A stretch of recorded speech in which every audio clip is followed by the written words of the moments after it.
В республиканском УФСИН подвели итоги первого этапа 17-го всероссийского конкурса «Калина красная» и выбрали лучшую песню, исполненную осужденными. Всего представили 20 композиций, 5 из которых собственного сочинения.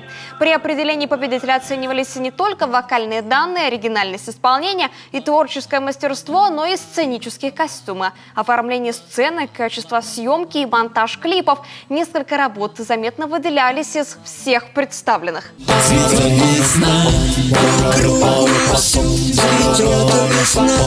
Весь мир очнулся ото сна. Весь мир очнулся ото сна. Весна идет,